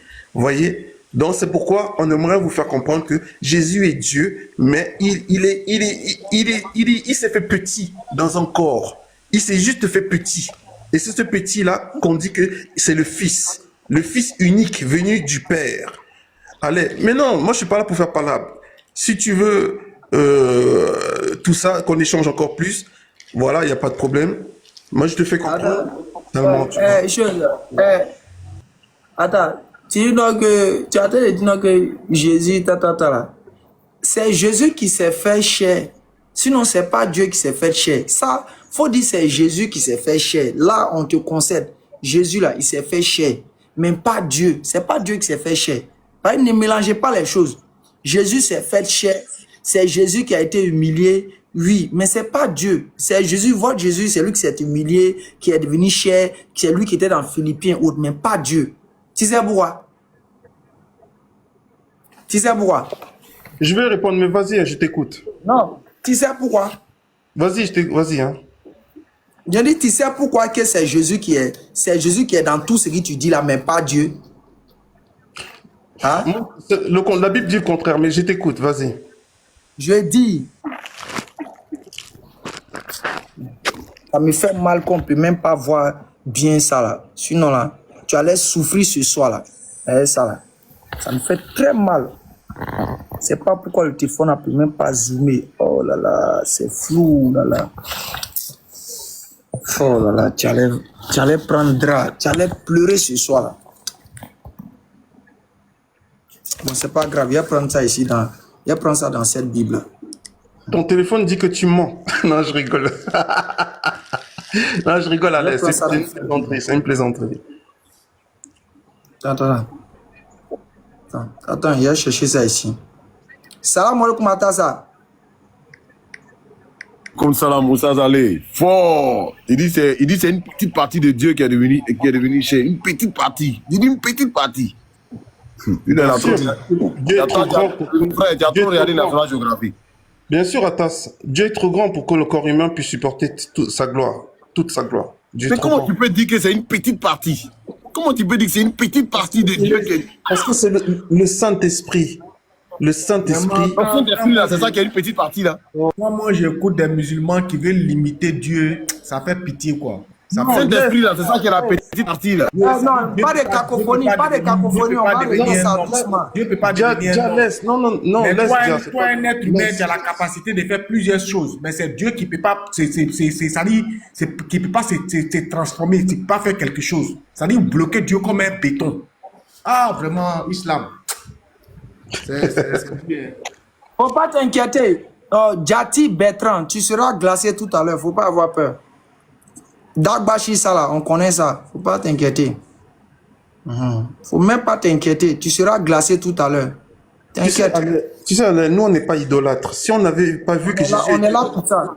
regarde, Alain, si nous, les chrétiens, on n'avait pas vu que Jésus est Dieu dans la Bible, on n'allait pas dire que Jésus est Dieu. C'est parce qu'on l'a vu. Il est quel Dieu? Christ Regarde, sauve, il est quel allez, Dieu? voilà, allez, regarde. Nous, on comprend la Bible lorsque Jean le Baptiste a reçu la révélation de Je Jésus-Christ. dis, il est quel Dieu? Oui, j'étais en train de te dire, si tu prends le temps d'écouter, tu vas comprendre, tu vas voir où je vais. Tu vois, Jean le Baptiste a écrit dans Jean 1:1, la parole était faite chair. Et c'est qui la parole? C'est Jésus-Christ. Et quand tu lis le verset 1, au commencement était la parole. Et la parole était avec Dieu. Et la parole était Dieu. Là, tu comprends qu'il y a Dieu et il y a la parole qui est Dieu. Regarde, attends, on va régler ton cas tout à l'heure. Je t'ai dit, écoute-moi bien, écoute-moi très bien. Oui. S'il y a quelqu'un, écoute-moi bien, s'il y a quelqu'un qui se transforme, qui doit chose à, s'il y a quelqu'un, oh là là, s'il y a quelqu'un qui peut en devenir chair humaine, c'est Jésus, c'est pas Dieu. S'il y a quelqu'un qui doit s'humilier, c'est Jésus, c'est pas Dieu. Parce que le problème est aujourd'hui que vous voulez prendre tout ce qui est arrivé à Jésus là pour coller sur Dieu. Alors que c'est Jésus, si il y a quelqu'un qui a eu à faire ça, c'est Jésus. Et on va te glacer tout à l'heure là. Et comme je dis, à moins que tu ne sois un bandit pour dire autre chose. Sinon là, il n'y a pas plus clair que ça. En fait, tu es très brutal. Essaie aussi de converser dans la tranquillité. Tu vois, la Bible dit dans Apocalypse, Jésus dit lui-même dans Apocalypse qu'il est, il est Dieu. Il est le premier, le dernier, et il était mort. Attends. Monsieur, attends. Oh là là. Regarde, on va pas à pas. Regarde, hein. C'est quoi ça? Regarde, hein. Regarde quelque chose. Puis, à la fin, le Christ détruira toutes les forces mauvaises qui ont puissance et autorité sur nous. Alors, il remettra son pouvoir de roi à qui? Premier point d'abord, Christ, il faut te démuter. Jésus remettra son pouvoir à qui? Père. Faut bien lire ce qui est écrit. C'est pas le Père. Lis. Il mettra son pouvoir de moi à Dieu le Père. De roi à Dieu le Père, oui. À Dieu le Père, ça fait un d'abord. En ce moment-là, Dieu mettra tous ses ennemis sous les pieds du Christ. Tu crois que Dieu est Père? Monsieur, calme-toi. Faut pas déplacer le débat. On va régler ça. Faut même pas t'inquiéter. Je suis pas pressé. C'est vous qui vous agitez inutilement. On va régler ça. Faut même pas d'avoir peur. En ce moment-là, Dieu mettra tous ses ennemis sous les pieds du Christ. En attendant, il faut que le Christ ait tout pouvoir. Le dernier ennemi qui sera détruit, c'est la mort. Oui, Dieu a tout mis sous ses pieds. C'est quel Dieu ici? On dit oui, Dieu a mis tout sur ses pieds. C'est quel Père. Dieu qui a mis... Hein? C'est le Père. Qui est quoi? Qui est le Père de Jésus. Et qui a fait quoi? Qui a tout mis sous ses pieds. Qui a mis sous les pieds de qui? De Jésus, du Fils. Ok, on y va. Mais quand le Christ dira, maintenant tout est à mon pouvoir, cela voudra dire tout sauf qui? Sauf Dieu. Ça veut dire quoi en français? Ça veut dire quoi? Nous les chrétiens, ça veut dire que Il n'y a pas de vous les chrétiens. faut laisser, vous les chrétiens, vous déjà, vous déraisonnez. Il dit ici, ce qui est écrit, ça veut dire quoi en français? C'est pas demander vous les chrétiens. Bah, nous, on pense selon la Bible, selon le christianisme, pas selon notre ego. Si Donc, chacun... selon le christianisme, cette parole signifie quoi? Dieu a tout mis sur... Le Père a tout mis Cela sur voudrait dire que tout sauf Dieu. Non, il y a le Père, il y a la parole du Père. Donc les Faut deux... laisser... Non. Tu peux pas venir me raconter. Il a dit, tu peux pas me raconter ces bobas là. Jésus est déjà Dieu, tu n'as pas vu le diviser. C'est la Bible Monsieur, que je raconte. Pourquoi tu refuses? Il a dit, Jésus est déjà Dieu. Jésus est déjà le Dieu. Il n'a pas fait de venir diviser quelque chose ici. Tu ne peux pas venir maintenant me dire que non, il y a la parole à part. Non. Jésus est déjà le Dieu créateur des cieux et de la terre. Tu as dit ça devant tout le monde ici. Non. Je reviens encore. Maintenant, si toi, tu es en train de dire autre chose, tu te tais, on va prendre quelqu'un d'autre. Il ne faut pas venir déraisonner pour nous. Non, mais Alain, c'est pas cool ce que tu fais. Tu veux Mais tu ne crois pas à la Bible? Non, tu veux que je dise ce que tu veux entendre. Non. J'ai dit, il faut dire ce qui est écrit. Il n'y a pas de me dire ce que je veux. Et dis ce qui est écrit ici. Il y a écrit que Dieu a donné tout pouvoir au Fils. Et le Fils, le Père est plus grand, le Père est plus grand que le Fils. Donc Jésus n'est plus le Dieu créateur des cieux et de la terre. Mais c'est ça que vous refusez d'entendre. On vous dit que le Père a utilisé le Fils pour créer le ciel et la terre. Mais vous refusez d'entendre. Il faut laisser afin d'utiliser d'abord là. Jésus n'est plus le Dieu créateur des cieux et de la terre. Mais c'est la Bible, c'est tout ça. Le débat est fini. Bon, on va prendre quelqu'un d'autre. Comme toi, tu es allé ailleurs. Non, pour toi, c'est fini. Tu as déjà grillé. On va prendre quelqu'un d'autre. Tu as déjà glacé. Tout. Chris, s'il te plaît, tu as déjà glacé. Tout ce que tu es en train de faire là, c'est juste pour amuser la galerie. Mais non, Alain, tu veux qu'on parle comme toi, tu veux. S'il te plaît, attends, on va prendre quelqu'un d'autre. Toi, tu es déjà glacé.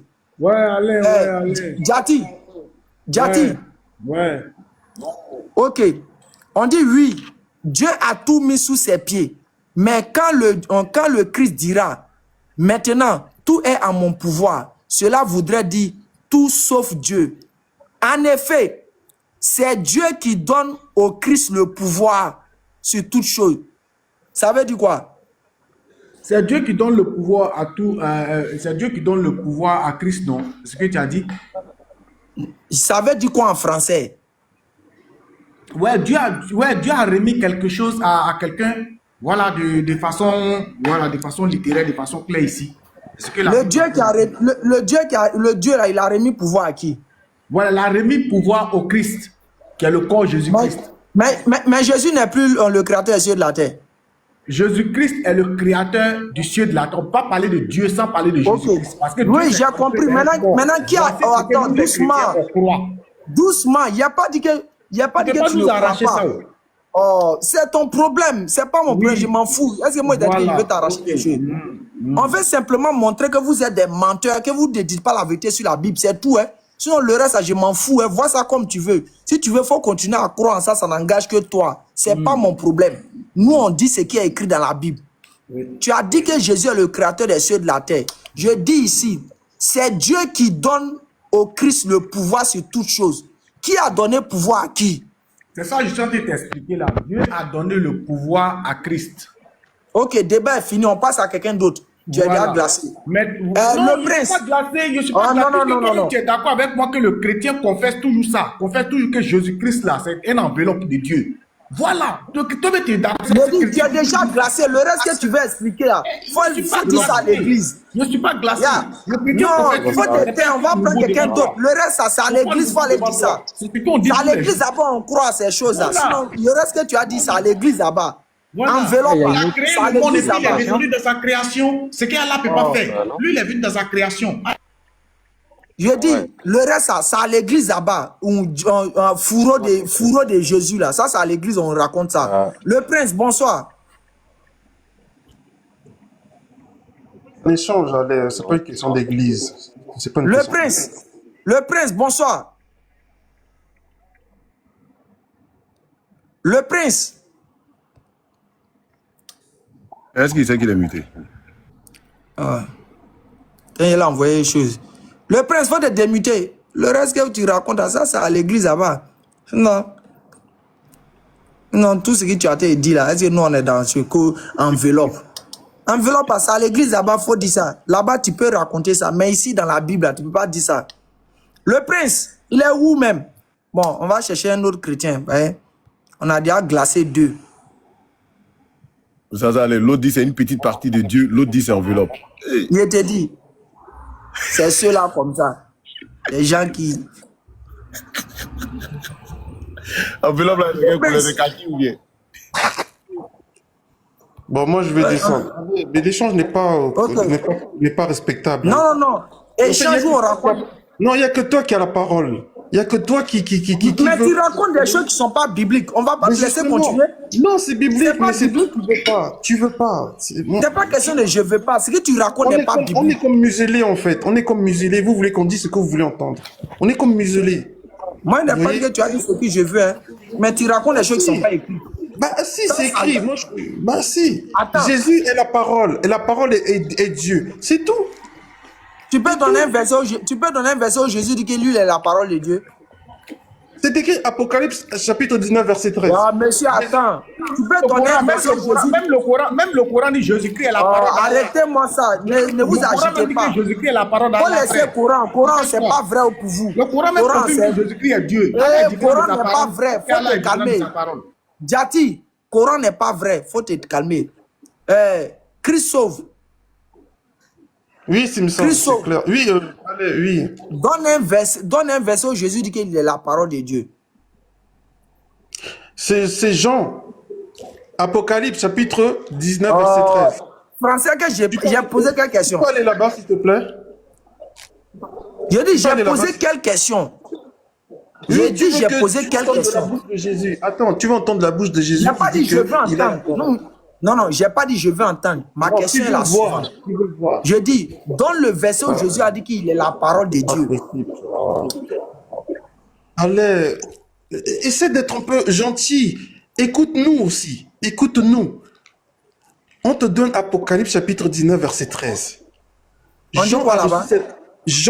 Voilà, Jean dit, il est la parole, il parle de Jésus, il est la parole de Dieu. C'est écrit. Son nom est la parole de Dieu. Son nom est la parole de Dieu. Là, il parle de Jésus. Son nom est la parole de Dieu. Et puis, il est la parole de Dieu. C'est la même chose. Son nom, bien sûr, c'est la même chose. Jean 1:1. Au commencement, Attends. Moi, attends, s'il te plaît. Moi, j'avais un truc là. J'avais un ami français là. Il s'appelait François Mouton. Son nom, c'est quoi?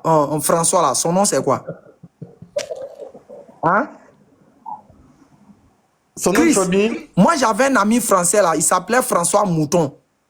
Son nom là, c'est quoi? François là, c'est François quoi?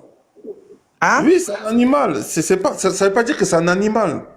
Tu comprends? Hein? Donc, il peut s'appeler François Mouton, mais il n'est pas Mouton. C'est un nom, c'est juste un nom. K.O. Un nom. Allez. Et comment ça s'appelle? Attends ça, il est glacé. Allez, s'il te plaît. Non, quand on leur donne des exemples, là, là, ils réfléchissent bien. Non, Mais quand ça arrive dans la Bible, là, ça change carrément. S'il vous plaît. Comme vous savez tout. Comment ça Il s'appelle est Jésus? glacé. On ne peut pas avoir cette même réflexion là dans la Bible. Tu es déjà glacé, champion. Non, mais Pourquoi ne pas réfléchir comme ça aussi avec les versets bibliques? On n'arrive pas à parler. Djati et moi, Christophe, tu déconnes. Comment s'appelait On vas-y, on te donne la parole. Attends ça. Comment s'appelait Jésus-Christ avant d'avoir été fait chair? Il s'appelait comment? Parce qu'il a été fait chair. Avant d'être fait chair, il s'appelait comment? Il s'appelait Jésus. C'est écrit où? Ok. Si on te montre, tu vas devenir musulman. Non. Je veux juste connaître la Bible. Vous connaissez la Bible, non? Non. Faut me donner une condition d'abord. Non. Regarde. La condition, c'est que... Non. Faut donner une condition. Avant de venir par Dans Marie... condition, pourquoi en plus tu es glacé deux fois? Allez. Avant de naître par Marie, le nom de Jésus n'existait pas. C'est par Marie que le nom de Jésus est venu. Mais avant Marie, nous les chrétiens, Jésus-Christ existait déjà. C'était quoi son nom que je demande? C'était quoi son nom? Justement, il existait. Jésus-Christ a dit que il était avec Dieu avant On que a le dit monde. de sa bouche qu'il a existé avant Abraham. Toi, tu veux nous Oui, dire quoi? attends, Jati, attends. Jésus-Christ a dit qu'il a qu'il existé était avant tout. Voilà. Abraham l'a vu. Jati, attends. Jati, attends. Oh. Attends, Christophe. Tu dis que Jésus existait avec qui? Il existait avec Dieu. Vous le voici. Il existait avec qui? Il existait avec Dieu. Ok. C'est lui la parole que Dieu a Jati, tu utilisée. es d'accord? Jati, Oh là là. tu es d'accord que Jésus existait avec Dieu? Oui, c'est écrit. J'ai Non, dit c'est écrit. attends. Jati, tu es d'accord que Jésus existait avec Dieu aussi? Non, mais allez. Peut-être que le frère n'a pas su. Non, j'ai pas terminé. Voilà. Jati, j'ai pas terminé. Parce qu'il veut nous piéger. Jati, Il n'a pas su placer. Voilà, la non, parole là. Jati, il veut nous piéger entre nous les Voilà, chrétiens. parce que Jésus-Christ a existé, mais c'est à partir de Marie que son nom Jésus-Christ. Non, Jati. Voilà. Jati, C'est à est-ce que partir tu es de Marie d'accord que que le nom Jésus Jésus-Christ existait a été avec Dieu? donné. Voilà, à sa Attends, naissance, non, mais le nom allez, c'est Jésus-Christ avec a moi été tu donné. parles. Pourquoi Voilà. tu parles à Jati? Non. Je prends ta réponse à Oui, mais demander à laisse-moi, Jati. j'ai pas terminé mon allocution. Je n'ai pas terminé. Laisse-moi Mais terminer. Jati va confirmer tes propos. Jati, tu es non, d'accord mais que... Je ne suis pas d'accord avec ce qu'il dit.